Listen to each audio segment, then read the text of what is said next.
अस्सलाम वालेकुम dear students, हमने रेशियो एनालिसिस के चैप्टर को स्टार्ट किया था, जिसमें हमने कल कॉन्सेप्ट्स और सारी बाकी उसकी जो डिटेल्स थी कि वो किस लिए किया जाता है, रेशियो एनालिसिस के क्या बेनिफिट्स होते हैं, वो हम डिस्कस कर चुके हैं। आज जो हम डिस्कस करेंगे, कल मैंने आपको रेशियो एनालिसिस की टाइप्स के अबाउट बताया था कि कौन कौन सी टाइप्स हैं और किस किस तरह से हम उसको कंटिन्यू करेंगे। तो ये सारी दोबारा आज मैंने यहाँ पे लिख दी हैं ताकि आपको माइंड में रहे। आज हम लिक्विडिटी रेशियो और एक्टिविटी रेशियोज को डिस्कस करेंगे, इसके फार्मूले डिस्कस करेंगे, इसको किस तरह से हम सॉल्व कर सकते हैं, आज हम इसको डिस्कस करेंगे। तो स्टार्ट करते हैं। सबसे पहले हमारे पास जो रेशियोज एनालिसिस में लिक्विडिटी रेशियो है, ये क्यों की जाती है, इसके बेनिफिट्स क्या हैं और इसका पर्पस क्या है बेसिकली, पहले तो इसको अंडरस्टैंड करते हैं। इधर देखें, आपको लिक्विडिटी रेशियो में 3 रेशियोज नजर आ रही हैं, एक करंट रेशियो, क्विक रेशियो और कैश रेशियो। नॉर्मली इसके अंदर 2 रेशियोज पाई जाती हैं, एक करंट रेशियो और दूसरी होती है क्विक रेशियो।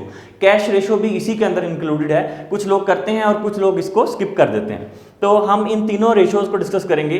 उससे पहले हम ये डिस्कस करेंगे कि लिक्विडिटी रेशियो होती क्या है। यहाँ पे मैंने उसको डिफाइन किया है, the firm's ability to satisfy short term obligations as they come due. Firm की ऑब्लिगेशंस होती हैं, उसकी रेस्पॉन्सिबिलिटीज़ होती हैं कि जैसे ही उसकी रेस्पॉन्सिबिलिटीज़ पूरी हो जाती हैं, कम ड्यू हो जाती हैं, लाइक उसने किसी के पैसे पे करने हैं, उधार पे चीज़ें खरीदी हैं, तो जब वो ड्यू हो जाएंगी तो हमें पे करना है। तो उसकी एबिलिटी कितनी है फर्म की कि वो अपनी जो एबिलिटी, जो उसकी लाइबिलिटीज़ हैं, शॉर्ट टर्म ऑब्लिगेशंस हैं, उसको पे कर सकते हैं। Short term obligation with in 1 year जो भी उसकी होंगी, ठीक है, उसको उसने पे करना है। तो वो पे करने की उसके पास कितनी काबिलियत है, सलाहियत कितनी है, इस चीज़ को चेक करने का जो प्रोसेस है फाइनेंशियल स्टेटमेंट का, उसको हम जो है वो यहाँ पे रेशियो एनालिसिस के थ्रू करेंगे। ठीक है, चलें इसको हम स्टार्ट करते हैं। सबसे पहले तो हम जो है वो करंट रेशियो को स्टार्ट करते हैं, इसका फॉर्मूला देखते हैं और इसके क्वेश्चन देखते हैं। यहाँ पे देखें कि आपके पास है करंट रेशियो। करंट रेशियो का फार्मूला क्या होता है और ये करंट रेशियो होती क्या है। ठीक है, कि ये बेसिकली आपने ये देखना है, ये तीनों रेशियोज करंट, क्विक और कैश, इसको आपने क्राइमिंग नहीं करनी इनके बड़े ही आसान फार्मूलाज हैं। मैं अभी आपको बताता हूं। यहाँ पे करंट रेशियो का फार्मूला क्या है, current assets divided by current liabilities. Current assets को जब हम करंट लाइबिलिटीज पे डिवाइड कर देते हैं तो आपके पास क्या आ जाएगी, करंट रेशियो आ जाएगी। करंट एसेट्स को करंट लाइबिलिटीज पे। अब ये करंट एसेट्स कौन से होते हैं और करंट लाइबिलिटीज कौन सी होती हैं, ठीक है, ये हमारा क्वेश्चन है आज का। तो मैं ये प्रॉफिटेबिलिटी रेशियोज को यहाँ से रिमूव कर रहा हूँ, हम इस प्रोसेस को यहाँ पे सॉल्व करेंगे। अभी हम ये देखेंगे कि हमारे पास करंट एसेट्स और करंट लाइबिलिटीज कौन सी हैं। तो करंट एसेट्स यहां पे हम लिखेंगे, करंट एसेट्स जो विद इन 1 ईयर यूज होने वाले एसेट्स होते हैं। क्या हो सकता है उसमें, जो जल्दी कैश में कन्वर्ट हो जाएं, बैंक हो सकता है, फिर कैश इटसेल्फ, फिर आपके पास अकाउंट रिसीवेबल, आपने किसी को उधार दिए हैं पैसे, वहाँ से आपने पैसे रिसीव करने हैं, उधार पे चीज़ें दी हैं आपने, तो वहाँ से पैसा रिसीव करना है, तो उसको आप अकाउंट रिसीवेबल कह सकते हैं। और फिर आपके पास क्या हो सकती हैं, अकाउंट रिसीवेबल के बाद प्रीपेड्स आ सकते हैं। प्रीपेड्स ऐसे एसेट्स, करंट एसेट्स होते हैं जो आपने एडवांस में किसी को पे कर दिया, अल्टीमेट वो जो है वो बाद में एक्सपेंसेस बन जाते हैं। जैसे कि प्रीपेड रेंट है, प्रीपेड इंश्योरेंस है, आप पहले पे कर चुके हैं और वो बाद में जो जब ड्यू हो जाएंगे तो वो आपके एक्सपेंस बन जाते हैं। और फिर आपके पास इन्वेंट्रीज आ जाएंगी,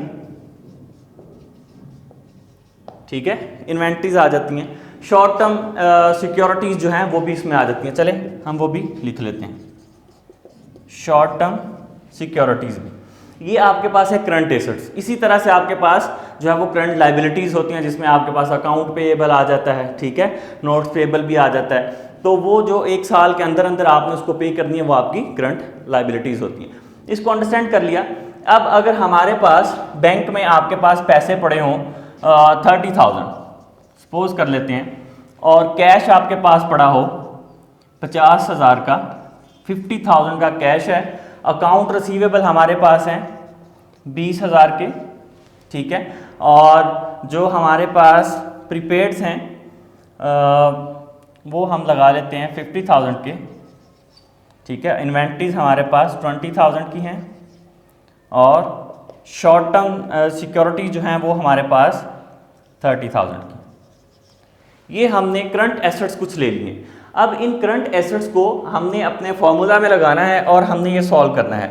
अभी मैं आपको यहाँ पे बता रहा हूँ, ये करंट एसेट्स लिखे हुए हैं। यहाँ पे देखें कि यहाँ पे मैं करंट क्विक रेशो का फॉर्मूला भी लिखता हूँ। क्विक रेशो का फॉर्मूला क्या है? करंट एसेट्स माइनस कर देंगे इसमें से इन्वेंट्रीज को।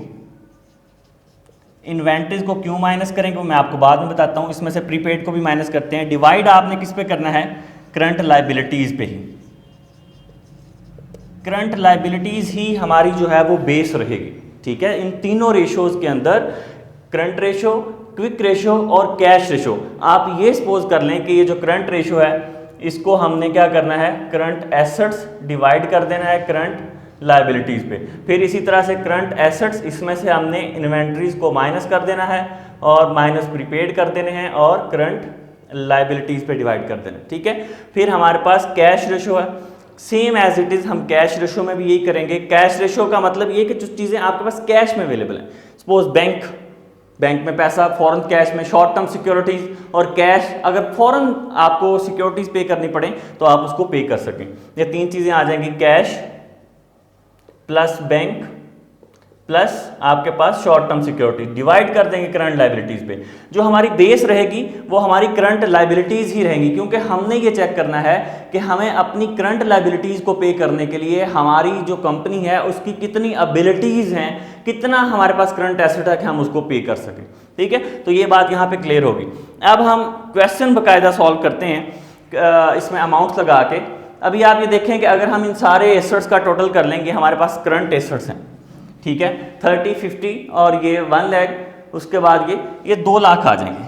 ठीक है, ये 2 लाख टोटल हमारे पास करंट एसेट्स हैं अकॉर्डिंग टू द फॉर्मूला, जो कि हमारा करंट रेशो का है। वो क्या है? करंट एसेट्स, करंट रेशो का करंट एसेट्स आपके पास हैं 2 लाख के। करंट लायबिलिटीज आपके पास कितनी हैं, जो कि हम सपोज करते हैं कि हमने यहाँ पे मेंशन नहीं की हैं, वो सपोज करें 1 लाख की। ठीक है, करंट लायबिलिटीज आपके पास हैं 1 लाख की, तो आपने इसको डिवाइड करना है, वो आपके पास क्या आ जाएगा? 2 आ जाएगा। ठीक है, ये क्या आ गया? 2 रेशो आपकी आ चुकी है। लोग इसको 1 भी लिखते हैं, 2/1 भी लिख देते हैं, लिखा जा सकता है, और अगर 2 भी लिख दें सिंपल जितनी रेशो आई है तो वो भी गलत नहीं है, वो भी ठीक होगा। अभी मैं आपको इसकी इंटरप्रिटेशन बताता हूँ। जैसे कि लास्ट लेक्चर में मैंने आपको कहा था कि ये रेशो का एक आंसर आ गया है। हमारे पास करंट एसेट्स हैं 2 लाख के, करंट लायबिलिटीज़ हैं 1 लाख की। इससे हमें क्लियर ये हो रहा है कि अगर हमारे पास हमारी कंपनी के 1 लाख की लायबिलिटीज़ को पे करना है और हमारे पास करंट एसेट्स 2 लाख के अवेलेबल हैं, ठीक है, मीन्स कि हमारे पास उससे हाफ जो है वो ज़्यादा या 2 गुना हमारे पास एसेट्स हैं जो हम उसको पे कर सकते हैं। अब इस रेशो का मतलब ये, अगर ये रेशो आती 1, ठीक है, इसका मतलब क्या होता कि जितने हमारे पास करंट एसेट्स हैं उतनी करंट लायबिलिटीज़ हैं, हम बैलेंस पोजीशन पे हैं। अब यहाँ पे इस सिचुएशन के अंदर इसका मतलब ये है कि हमारे पास करंट एसेट्स ज़्यादा हैं और करंट लायबिलिटीज़ हमारी कम हैं, हमारी एबिलिटीज़ ज़्यादा हैं, हम उसको पे कर सकते हैं और उस कंपनी की पोजीशन जो है वो बेटर है अगर हम उसको कंपेयर करना चाह रहे हैं। ठीक है, तो हमारे पास ये रेशो आ चुकी है। अभी हम बात करते हैं क्विक रेशो की। ये है हमारे पास क्विक रेशो, जिसका मैंने आपको फॉर्मूला बताया कि करंट एसेट्स माइनस, यहाँ पे मैंने लिखा है क्विक रेशो, यहाँ पे भी लिखा है current assets minus inventories minus prepaids. इसमें से प्रीपेड्स को माइनस कर देंगे तो हमारे पास क्या आ जाएगा? Quick ratio. क्विक रेशो भी हमारी जो है वो करंट रेशो ही है। इसको हम क्यों क्विक रेशो कहते हैं? बिकॉज दैट कि जो इन्वेंट्रीज है और ये प्रीपेड्स हैं, ये लेस लिक्विड एसेट्स हैं, ये जल्दी कैश में कन्वर्ट नहीं होते। अगर आपको अपनी इन्वेंट्रीज बेच के किसी को पेमेंट करनी पड़े तो ये बहुत लंबा प्रोसेस है, आपको कुछ टाइम वेट करना पड़ेगा। सेम लाइक दैट प्रीपेड्स तो आपने दे दिए, वो तो आपने एडवांस में पे कर दिए, अब तो आपके पास कुछ है ही नहीं, वो तो जो है वो रेंट आपके एक्सपेंस बन जाएंगे। ठीक है, वो तो आपके हाथ से पहले निकल चुके ना, आप पे नहीं कर सकते। So we can say that कि हमें एक्स्ट्रा रिजल्ट के लिए, हम ज़्यादा अच्छी एबिलिटीज चेक करने के लिए, कंपनी की पोजीशन को और थोड़ा सा गहरी तरीके से या डीप वे में मेजर करने के लिए हम क्या करते हैं, क्विक रेशो को यूज़ करते हैं। इन दोनों एसेट्स को हम माइनस कर देते हैं। अब हमारे पास 2 लाख के टोटल करंट एसेट्स थे, जिसमें से इन्वेंट्रीज 20,000 के और प्रीपेड 50,000 के। अगर हम इन दोनों को माइनस कर दें तो इसका मतलब क्या हुआ, हमारे पास टोटल जो है वो 1,70,000 रुपये के करंट एसेट है। 1,70,000 के हमारे पास 1,30,000, ठीक है, 1,30,000 के हमारे पास टोटल जो है वो करंट एसेट्स हैं, और लाइबिलिटीज हमारी उतनी ही हैं 1 लाख की, ठीक है। तो अब हम इसको डिवाइड करेंगे, 1,30,000 को 1 लाख पे डिवाइड करेंगे तो हमारे पास रेशो आ जाएगी। वो सपोज करें आ रही है हमारे पास 1.3 रेशो आ रही है। इसका मतलब ये है कि हमारे पास अभी भी एबिलिटीज ज़्यादा हैं कि हम अपने लाइबिलिटीज़ को पे कर सकते हैं इजीली। वो कंपनी, जो भी कंपनी के आप एनालिसिस कर रहे हैं, अगर आपकी अपनी कंपनी है तो हम ये देख सकते हैं कि करंट लाइबिलिटीज़ 1 लाख की हैं, और स्टिल जो है वो लेस लिक्विड एसेट्स माइनस करने के बाद भी हमारे पास जो करंट एसेट्स हैं वो 1,30,000 रुपये के हैं। मीन्स कि हमारी कंपनी की पोजीशन जो है वो बहुत स्ट्रांग है, हम अपने एसेट्स को पे कर सकते हैं, उससे 3% अभी ज़्यादा है हमारे पास, जो गुंजाइश है करंट एसेट की वो ज़्यादा है, हम ज़्यादा पे कर सकते हैं, ठीक है। ये तो हमारे पास इंटरप्रिटेशन आ गई। अब लास्ट रेशो मैंने आपको बताई है जो कि कैश रेशो। कैश रेशो में मैंने बताया कि सिर्फ हम उन चीज़ों को लेते हैं जो हमारे पास कैश है, मतलब एट द स्पॉट अगर आपको पे करना पड़े, ठीक है, अपनी लाइबिलिटीज को पे करना पड़े, तो आपके पास एबिलिटीज होनी चाहिए कि आप उस रेशो को, आप उस चीज़ को पे, अपनी लाइबिलिटीज को पे कर सकें। तो हम उसमें क्या क्या चीज़ें इंक्लूड करते हैं, यहां पे हम उसको सॉल्व कर लेते हैं। हमारे पास है quick ratio, sorry cash ratio.